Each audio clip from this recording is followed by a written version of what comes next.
Flipping over to college football, it's now week 3. Taylor and I, along with Jim Baviglia, provide plenty of college football betting picks each and every week in our show, Power 5 Picks. Make sure to check out that video on the channel or by clicking that little info button that hopefully is on your screen now if I remember to add that when I'm uploading this later. Rick, do you see any potential betting upsets, or is there any game that just catches your eye for week 3 for college football? You know, for me, I guess this is more personal than general.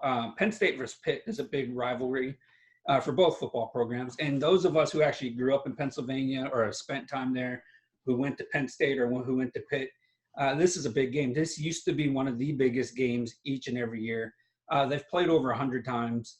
And, you know, Penn State has the edge in the series. Penn State looks like the better team this year.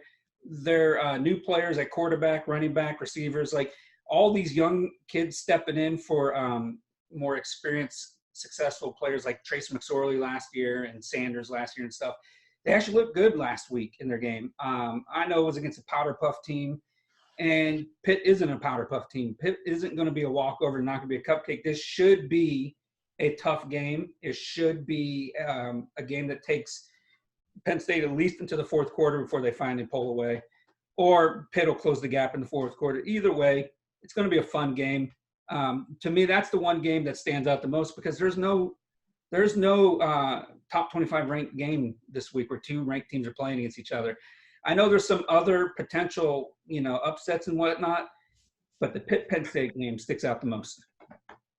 So 3 games that I want to touch on here that we didn't get to in Power 5 picks this week. First up, number 2, Alabama opening up SEC play against 1-1 South Carolina. Tied, favored by 25.5 points. That was at last check. Taylor, any reason to think the Gamecocks might give Bama any trouble whatsoever?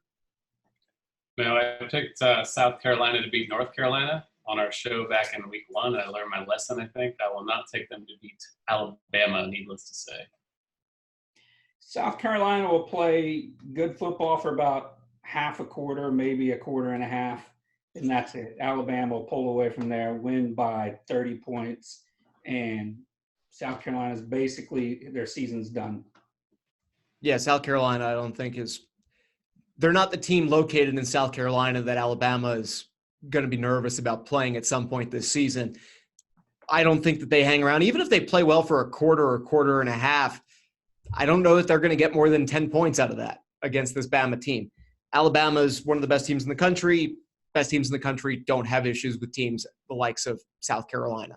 They're one of those easy ones in the SEC that bulk up some stats for teams.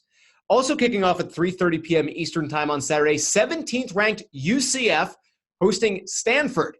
Good to see a solid Power 5 program that's willing to travel to Orlando for a game. How about that for Stanford? A little clap for the Cardinal for doing that. Knights favored by 7.5 over the Cardinal. Rick, what can UCF do in this game to prove that they belong in the national discussion, because they don't have a lot of opportunities to be on that national television, national scale, to get that attention to maybe boost themselves up in the rankings if they go 12-0? They have to hope for a blowout, because what Stanford did by losing last weekend, that really hurt UCF this weekend. Stanford didn't look good in week 1 against Northwestern. They lost to USC. Here comes a game across country at UCF. UCF was really hoping that Stanford be undefeated, so that boosts their rankings, their value, down the road and stuff like that. They got to hope for a blowout. They got to win by more than Alabama beat South Carolina. If they can do that, then that really shows okay, you know what? Even an average Stanford team couldn't hang with this powerful UCF team. Yeah, the blowout's really the best thing they could possibly hope for, just because Stanford has looked pretty underwhelming so far, and now they might still have the backup quarterback in there again this week. I picked Stanford, of course, last week to beat USC straight up. They looked good for a while before it came cratering down in the second half. So, yeah, it's not ideal for UCF that the big school in their schedule actually might suck, but them's the breaks, I guess.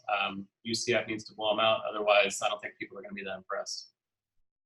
Yeah, they've got to have a statement game. I am one of those proponents of having a team like UCF be able to make the college football playoff if they go undefeated, or if they are truly an up there team. We know that it's not usually the case. It has never been the case. BCS or college football playoff, schools like UCF, Boise State get disrespected regardless of what the regular season record is. So put up 63, just destroy the Cardinal, and make that your statement game and go beat them by more than USC beat them and hope that USC wins 9 or 10 games this year. So that you could then say, yeah, we crushed the only mutual opponent we have. We did better than USC did, and you're talking about letting a Pac-12 team in. You've got to consider UCF.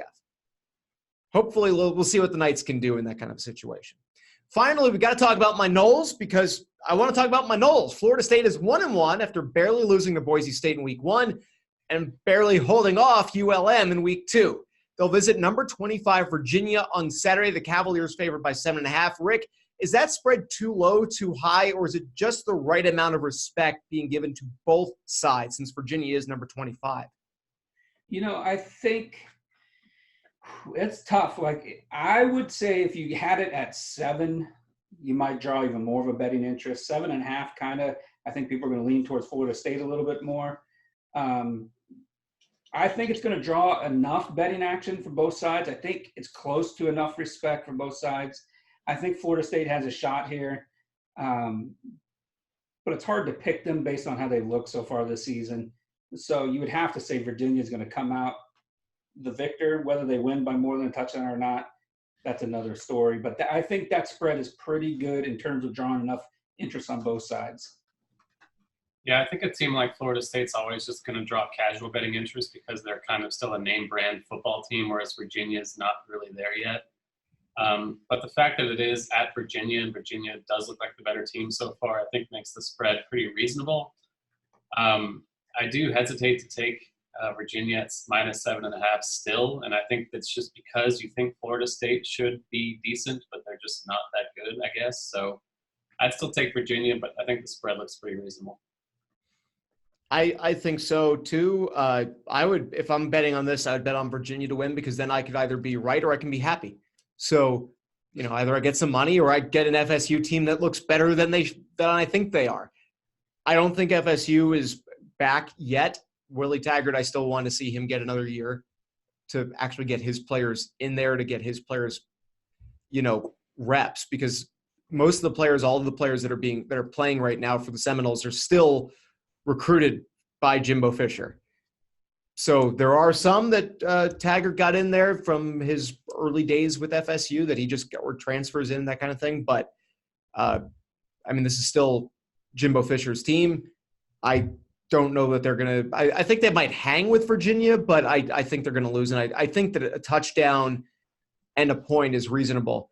I do think if it was 7 points, I'd be much more intrigued to bet on Virginia because I could see this being a one-touchdown game, but I could also see this being a 14-point, 13-point game in favor of the Cavaliers. I hope you enjoyed that segment from the Odds On Favorites podcast. If you did, there's plenty more where that came from. Click on the link on your screen now to be taken to the complete podcast from this week, or check out the channel to find the other individual segments. And make sure to like, share, and subscribe to the Odds On Favorites YouTube channel for plenty more sports and sports betting picks, tips, and how-to guides.